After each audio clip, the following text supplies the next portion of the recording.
నమస్తే. శ్రీ గురుభ్యో నమః. శ్రీమాత్రే నమః.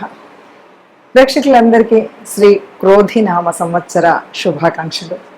కొత్త సంవత్సరం తెలుగువారికి, ముఖ్యంగా హిందువులకి కొత్త సంవత్సరం అనగానే మనకి ఆనందోత్సాహాలతో, కొత్త ఆశలతో, కొంగొత్త ఊహలతో ఈ సంవత్సర కాలం అంతా మనం ఎలా ఉండాలి, ఎలా ఉంటే బాగుంటుంది అని ఆశలన్నీ కూడా ఒకచోట కుప్పబోసి ఆ ఆశలకి అనుగుణంగా మన ఆశయాలు ఉండాలని కోరుకునేటువంటిదే ఉగాది. ఉగాది అనగానే మనకి ముఖ్యంగా గుర్తొచ్చేటిది. Hi, my name is Gautam and I actually stay in Malkajgiri itself. I had this back pain. It's been 1.5 years. I have tried many treatments like chiropathy, oil massage, physiotherapy especially, but it didn't work out as much like what I expected. I strongly suggest homeopathy. You people can carry on with the homeopathy. Area Malkajgiri and doctor name is like Nagesha Rao and the clinic name is Neocare Homeopathy. పంచాంగ శ్రవణం. మన ఈ సంవత్సరం అంతా కూడా మన యొక్క రాశి ఫలాలు ఎలా ఉన్నాయి, వీటిల్లో మరి ఉన్నటువంటి ఈ రాశి ఫలాలకు అనుగుణంగా మనం ఎలా ఉండాలి, ఏ ఏ గ్రహాలు అనుకూలించట్లేదు, ఏ ఏ గ్రహాలు అనుకరిస్తున్నాయి, మరి అలాగే రాజ్యపూజ్యం ఎంత, అవమానం ఎంత, ఆదాయం ఎంత, వ్యయం ఎంత, వీటన్నింటికి అనుగుణంగా మనం ఏ రకమైనటువంటి ప్రణాళిక వేసుకోవాలి, ఇవన్నీ ఆలోచిస్తాం. అసలు పంచాంగానికి పూజ చేయకుండా ఏ తెలుగిళ్ళు కూడా ఉండదు. ఉగాది అనగానే ముఖ్యంగా మనం పంచాంగానికి పూజ చేసి తిథి వార నక్షత్ర యోగకరణాలన్నింటితో కూడా కలిసి మనకు ఎలా ఉంటుంది ఈ సంవత్సర కాలం అని చూసుకునేటువంటిది.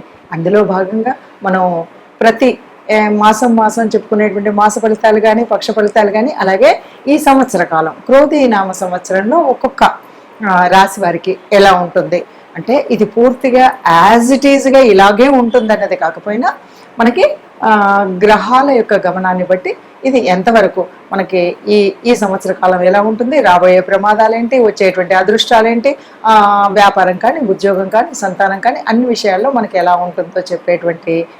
ఇప్పుడు ఈ సంవత్సరం మనకు వచ్చేటువంటి సంవత్సరం పేరు క్రోధి. ఎందుకంటే ప్రభావ విభవ శుక్ల అంటూ చెప్పుకునేటువంటి ఈ సంవత్సరాలలో మనకి ఇప్పుడు వచ్చేటువంటిది క్రోధి నామ సంవత్సరం. ఎన్నో సంవత్సరం అంటే 38వ సంవత్సరం.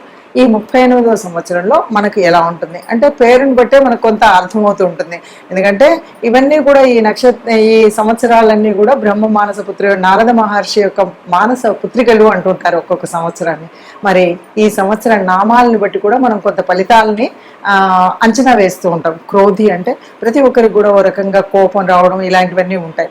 ఎందుకంటే ఇక్కడ ఉండేటువంటి నవనాయకుల యొక్క స్థితిగతులను బట్టి ఈ పరిస్థితి ఉంటుంది. మరి అలా ఉన్నప్పుడు ఏం చేయాలి, ఎట్లా చేయాలి అనేటువంటిది తెలుసుకుందాం. దానికి ఒక్కొక్క రాశి ఫలితాన్ని మనం చూద్దాం. తదుపరి రాశి మకర రాశి. మకర రాశి వారికి క్రోధి నవ సంవత్సరంలో మరి ఎలా ఉంది అంటే ఆదాయం 14, వ్యయం 14, వచ్చినట్టు ఖర్చు పెట్టేస్తాం. రాజ్యపూజ్యం 3, అవమానం 1. ఈ రాశి వారికి ఎలా ఉంటుంది అంటే మే 1 నుండి కూడా సంవత్సరం వరకు పంచమ స్థానంలో గురుడు సువర్ణమూర్తిగా ఉన్నాడు. శనిశ్చరుడు సంవత్సరం అంతా ద్వితీయ స్థానంలో సువర్ణమూర్తిగాను, రాహుకేతువులు సంవత్సరం నుండి సంవత్సరాంతం వరకు తృతీయ భాగ్యస్థానంలో రజితమూర్తులుగా ఉన్నారు.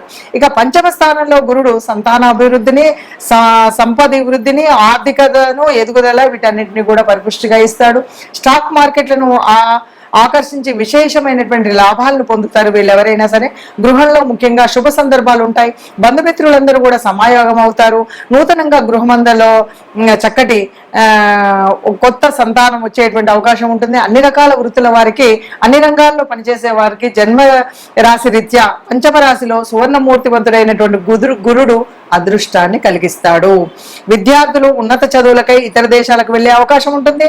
ఇప్పటికే ఇతర దేశాల్లో చదువు పూర్తి చేసిన వారికి ఉన్నత ఉద్యోగ అవకాశాలు ఉంటాయి.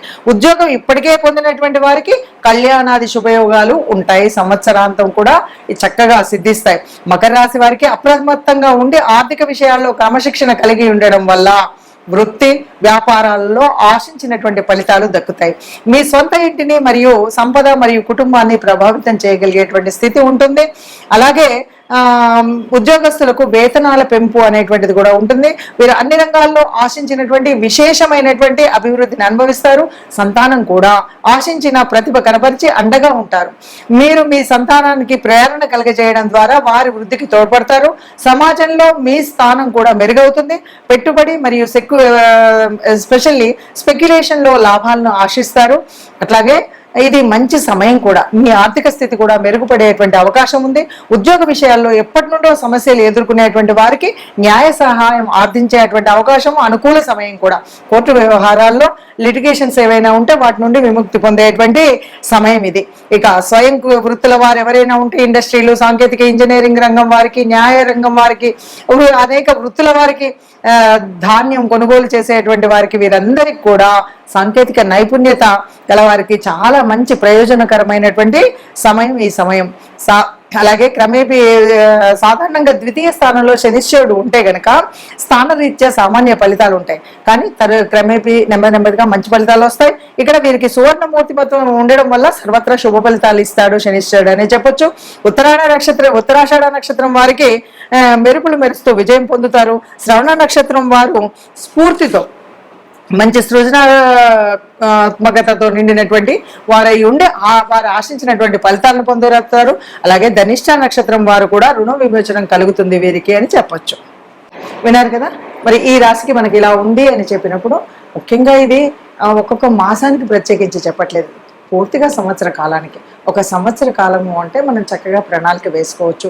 ఏ వ్యవహారంలో ఏ గ్రహాన్ని అనుకూలిస్తుంది, ఏ గ్రహం అనుకూలించట్లేదని చూసుకోవడమే కాకుండా సంవత్సర నామంలోనే క్రోధి అని ఉంది కాబట్టి మనల్ని మనం మానసికంగా కొంత ప్రశాంతతతో, కొంత ఓపికతో, కొంత మనం ఆలోచనని సరిగ్గా వేసుకుని, అంచనా వేసుకుని ఒక్కొక్క అడుగు ముందుకు వేసినట్లయితే ఏ కష్టం రాకుండా ఈ సంవత్సర కాలం అంతా సుఖంగా సంతోషంగా ఉంటాం. ముఖ్యంగా మనం ఆశించేది ఏంటి అంటే అందరం కూడా సంతోషంగా ఉండాలి, అందరం కూడా ఆనందంగా ఉండాలి, అందరికీ అన్ని ఉత్సాహంగా చైతన్యంతో కూడినటువంటి పనులే జరగాలి. అందుకే మనం కొత్త సంవత్సరం అనగానే నవనవలాడుతున్నటువంటి ఆ చైతన్యం అంతా కూడా ప్రకృతిలో అంతా కూడా పరవశించి కొత్త చైతన్యాన్ని, కొత్తదనాన్ని, కొంగొత్త ఊహలతోటి కనిపించేటువంటి ఒక ప్రకృతి తత్వాన్ని మనం ప్రేమిస్తాం, ప్రకృతి తత్వాన్ని పూజిస్తాం. ఆ ప్రకృతి తత్వాన్ని పూజించేటువంటి మనకు, ప్రకృతిలో పరమాత్మ ఉందని చెప్పేటువంటి మనకు గ్రహాల యొక్క అనుగ్రహం కలగడం కోసం చేసేటువంటి పూజా విధానం ఉంటుంది. అందుకే మనం పంచాంగాన్ని పూజించాము. అందులో ఉన్నటువంటి పరమాత్మ తత్వాన్ని తెలుసుకుని గ్రహాల అనుకూలత కోసం మనం ఏ గ్రహాలు అనుకూలించట్లేదో దానికి అనుకూలంగా మనం గ్రహశాంతి కానీ, ఆ గ్రహాలకు సంబంధించినటువంటి స్తోత్రాలు కానీ చదువుకుంటూ ఉంటే సుఖంగా ఉంటామని చెప్తూ సర్వే జనా సుఖినో భవంతు. నమస్తే. తదుపరి రాశి కుంభరాశి. కుంభరాశి వారికి క్రోధినామ సంవత్సరంలో ఆదాయం 14, వ్యయం 14, రాజ్యపూజ్యం 6, అవమానం 1. ఈ రాశి వారికి మే 1 నుండి సంవత్సరాంతం వరకు చతుర్థ స్థానంలో గురుడు లోహమూర్తిగాను, శనిశ్చరుడు సంవత్సరం అంతా జన్మరాశిలో లోహమూర్తిగా సంచరిస్తే చతుర్థ స్థానంలో గురుడు ఉండడం వల్ల వీరికి నూతన గృహ నిర్మాణం కలిసి వచ్చేటువంటి అవకాశం అయితే ఉంది. కఠోర పరిశ్రమ చేసి ధన సంపాదిస్తారు, ఆర్థిక స్థిరత్వం సాధిస్తారు. ఉద్యోగస్తుల విషయంలో స్థాన మార్పు, బదిలీలు అయితే తప్పవు. ఇంటికి, స్నేహితులు మరియు కుటుంబానికి దూరంగా నివసించేటువంటి పరిస్థితి మనకు కలిసి అంటే అనుకోకుండా అలాంటి పరిస్థితి అయితే వస్తుంది. ఓ రకమైనటువంటి దీనత్వంతో, అంటే కొంచెం ఇది మిశ్రమ ఫలితాలనే చెప్పాలి, అనుకున్నది అనుకున్నట్టుగా ఉండకుండా. ఉద్యోగస్తులకు స్థాన మార్పు వల్ల పని ఒత్తిడి అనుభవించేటువంటి పరిస్థితి వస్తుంది. యోగాభ్యాసం, ఆధ్యాత్మికత చింతనతో కాలక్షేపం చేసే వారికి చేసి కొంతవరకు జీవనాన్ని ఒడిదుడుకుల నుండి సరిచేసుకునేటువంటి పరిస్థితి అధిగమించవచ్చు. సంపాదన, ధన వ్యయం 2 సమపాలనలో ఉంటాయి. ఎంత వస్తే అంత ఖర్చు పెట్టడం. మీ బంధువులు మరియు కుటుంబ సభ్యులతో స్నేహపూర్వకంగా ఉండడానికి మీరు తప్పనిసరిగా ప్రయత్నం చేయాలి. ఆస్తి పంపకాలు, ఆర్థిక వ్యవస్థల్లో సంయమనం పాటించాలి తప్పనిసరిగా. ఇలాంటివి ఏమన్నా ఉంటే కూడా ప్రస్తుతానికి వాయిదా వేస్తే అది చాలా మంచిది. ఆర్థిక సమతుల్యాన్ని సాధించడానికి దుబారా ఖర్చులను తగ్గించుకోవాలి. అట్లాగే విందులు, వినోదాల్లో స్వీయ నియంత్రణ మీకు మీరే పెట్టుకోవాలి. అట్లాగే ప్రయాణాల్లో మార్గాల్లో ఎన్నో అవరోధాలు రావచ్చు. వీటి నుండి అప్రమత్తంగా ఉండి తగినటువంటి ప్రణాళిక సిద్ధం చేసుకుంటే బాగుంటుంది. తల్లితో మీ సంబంధం కూడా దెబ్బతింటుంది కాబట్టి జాగ్రత్తగా ఉండండి. స్థాన మార్పు, నూతన గృహ నిర్మాణము లేదా కొనుగోలు కలిసి వస్తాయి. శని స్వక్షేత్రంలో సంచారం ఈ రాశిలో ఎవరికైనా సరే, ఏ వృత్తి వారికైనా మిశ్రమ ఫలితాలు ఇస్తుందనే చెప్పొచ్చు. ఈ వ్యాపారంలో ఉత్తాన పతనాలు ఉంటాయి, ఎక్కినట్టే ఉంటుంది, దిగినట్టే ఉంటుంది. వైద్య సహాయం కొరకు ఫలితాలు కొంత చూసినట్టయితే ఆసుపత్రిలో చేరడం అలాంటివి కనిపిస్తాయి. దైవ సంకల్పం కనుక ఉన్నట్టయితే మీకు బాగుంటుంది. మీరు ఆశించినటువంటి ఫలితాలు అయితే కలుగుతాయి. మీ కెరియర్ స్థిరత్వం కలుగుతుంది. వృత్తిపరమైన ఆధిక్యతను అయితే ప్రదర్శించి అందరి మన్ననలు అయితే పొందగలుగుతారు. మీ సహోద్యోగులు గౌరవాన్ని పొందుతారు. వచ్చే సంవత్సరం సంపాదించే ధనాన్ని భౌతికముఖంగా అనుభవించే ఈ సంవత్సరంలో కఠోర పరిశ్రమ ద్వారా సాధించి స్థిరత్వాన్ని పొందుతారు. ఇక గృహ నిర్మాణ సమయంలో సంపాదన సొమ్ము చోర్లు సంపాదించేటువంటిది ఎవరి చోరుల పాలు కాకుండా మీరు జాగ్రత్తగా ఉండాలి. తగిన జాగ్రత్తలు తీసుకోవాలి. ఏదైనా సరే ఎవరితో అయినా వాదనలు అనేటువంటిది చేయకుండా ఉంటేనే మంచి ఫలితాలు వస్తాయి. ధాన్యం కొనుగోలు వ్యాపారస్తులకు మిశ్రమ ఫలితాలు ఉంటాయి. పౌల్ట్రీ రంగం వారికి సామాన్యంగా ఉంటుంది. స్థిరాస్తి వ్యాపారులకు, గృహ నిర్మాణ రంగం వారికి మెరుగైనటువంటి ఫలితాలు ఉంటాయని చెప్తూనే చివరిగా ధనిష్ట నక్షత్రం వారికి ఉద్యోగంలో ఉన్నతి ఉంటుంది.